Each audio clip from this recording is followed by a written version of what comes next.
Dusty, what's your emotion right at this minute? Disappointment is the overriding one, but also there's also pride there in the season that we put out. But the disappointment one seems to override that at this point, which is similar to our playing group and a lot of our staff. It's, you know, for a season where, you know, we did whatever we had to do to give ourselves the best opportunity. You know, finals footy gives you feedback, doesn't it? And so we've got probably the best feedback we've had for a number of years. That we still got a fair bit of work to do. 8 goals and 10 goals in the 2 finals. Matthew, after being the most devastating offence in the comp, what went wrong? What is it about finals that doesn't allow you to play in that same way? Yeah, I think, I mean, the obvious one is the speed and the intensity and the increasing pressure that comes with finals footy. And until you've actually been there and experienced it, it's a hard one to know what to expect. We got 2 looks at it this year. Some of our players, their first 2 looks. And if you watch the way we play, you know, we're nowhere near our best footy. But you've got to give credit where it's due. The reason that teams are in finals is because of the pressure they bring. They don't allow you to move the ball the way, maybe ways you do during the season, and you know, you come up against different challenges. But our biggest learning out of all of this is that there's still work to do. So, you know, although, as I mentioned, we're incredibly proud of the home and away season we put out there, we walk away tonight with, unfortunately, just a few what-ifs. We've still got things we need to be better at. We being, you know, everyone, staff, our playing group, and we will get that. We'll get that organically. We'll get that through playing the last 2 games. We'll get that through the 10 minutes we just spent sitting in the room reflecting on, you know, our tonight's effort. But it's a pretty hard one to swallow right now. But yeah, when you think about our club and the season and you know, the way we went about things this year, that our supporters and our members, like, I'm so proud of the way they went about it. They supported us right through to the end, and like us, they'll be hurting at the moment. But hopefully, and you know, sun comes up tomorrow, and we can start to work on how we can be better for them as well. Looking back on it, do you feel like you maybe didn't come into finals on the best of form? Like, I guess, you know, you straight past North and West Coast, probably could have lost to Collingwood another day if they were a bit more better going forward. Yeah, no doubt. I mean, there was a patch during the year where, you know, even as a group, we were coming in and surprised at the level we had. Everything was clicking. You know, I think anyone who's been in the game long enough knows that doesn't necessarily last an entire season. So we knew we'd have our challenge with that. What we were really pleased with, we just found a way when the form wasn't quite there. Now, I think, again, looking at finals footy, you're going to have to play to a certain level. Tonight, some of our fundamentals were at a level that we can't explain that level. You know, dropping marks, missing kicks, just execution was at a level that, well, you know, is it pressure? Is it expectation? Is it opposition? Is it perceived pressure that you put on yourself? The only way we'll know that is by keep trying to show up here and rock up and be in this position again and give ourselves another crack at it. What was the message to the players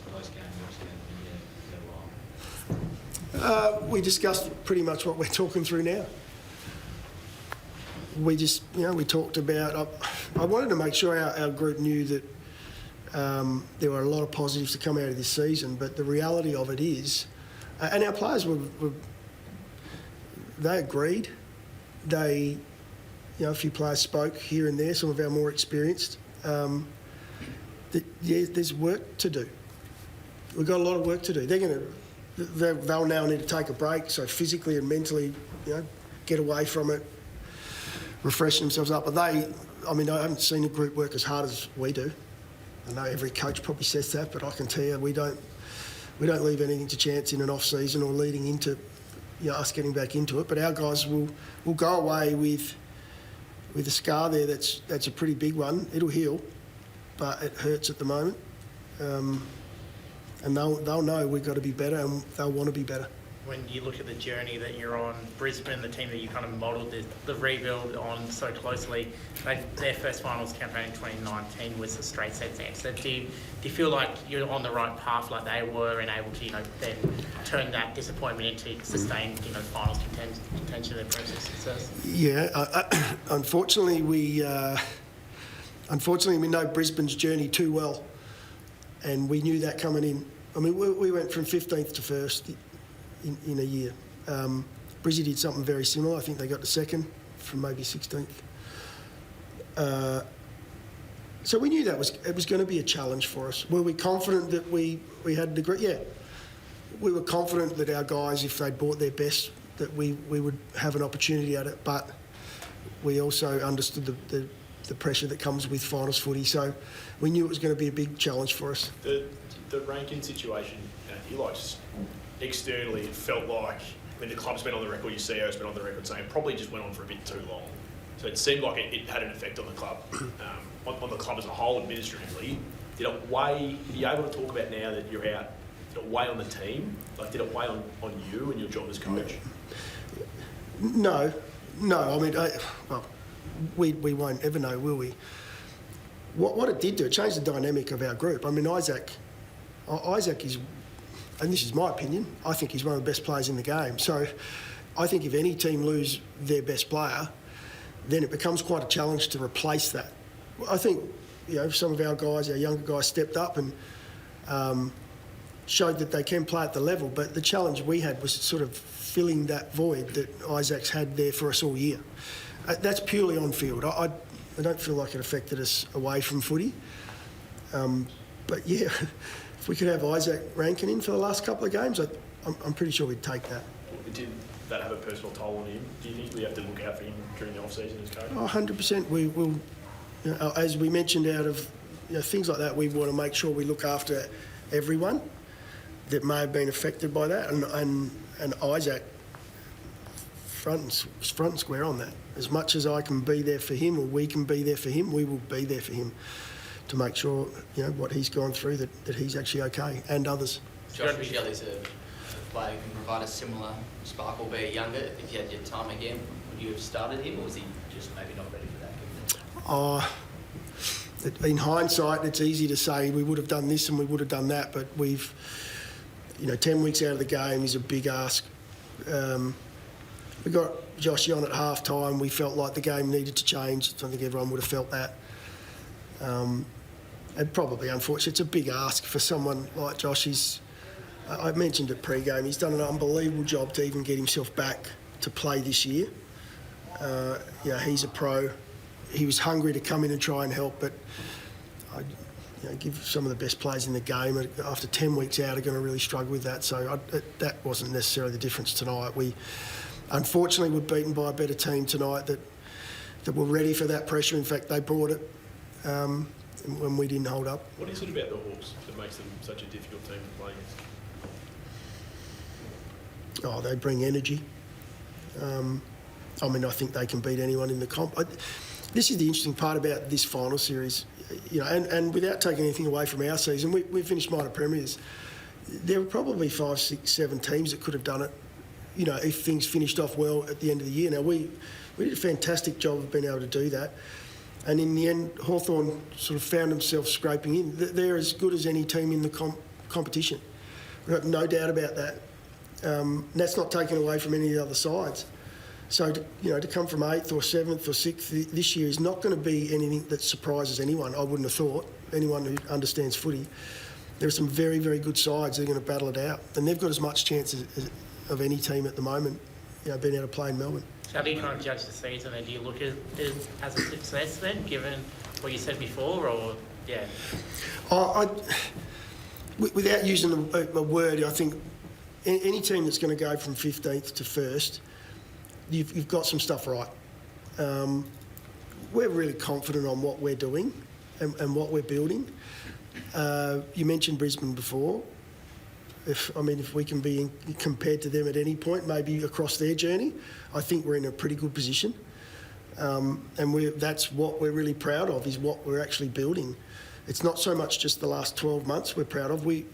we were proud after the season prior to that. We just didn't get a number of things right in that year. We had a number of injuries. So 15th to 1st probably wasn't quite as big as what most thought. Yeah, we believe we're doing the right things and we're on track. This is a really, I guess this one really hurts, but maybe it's part of what we need in our journey. The finals feedback that you got, did that surprise you, given where you finished? No, yes and no. It didn't surprise me because I know how even the competition is, and probably just the way we played our footy in those finals was the most, not surprising, probably disappointing in that we weren't quite able to handle that pressure or that environment. And it's a number of things. It's what your opposition are bringing. It's maybe some of the expectation that lands on you when you are minor premiers. Yeah, disappointed that we weren't quite able to handle that. But so are our playing. Our playing group are in the same position. They're really confident coming in, and we get a great lesson. Was Dawson impacted by his foot too much? Like, in the end, it seemed like... By his foot? Yeah, that he kind of was carrying, at least he was carrying since the Collingwood game. Like tonight he had a couple of kicks from outside 50, which you normally make the distance at least. It's a really long year, and Dawson's, he's done a hell of a lot of work throughout the season, as has everyone. But yeah, there's things like that we may look at. Are we able to? Can we get our game to a point where we don't need Dawson necessarily every week in the midfield? We do try and do that throughout the season and moving forward at times, and sometimes behind the ball. But yeah, we'll keep working on that. I don't believe I can guarantee you Dawson won't blame his foot. I thought he fought it out tonight. It just wasn't our night. Apologies if this is common knowledge. Will Walker play next year?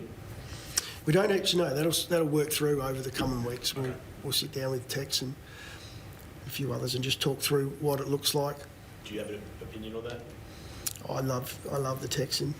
I just think there's different things that Tex brings to our group on a footy field that aren't necessarily just kicks and marks and handballs. There's a leadership component to it, but it'll be a decision where I think he'll have to. I guess we'll lick our wounds at the moment, and then we'll sit down and we'll talk through what that looks like.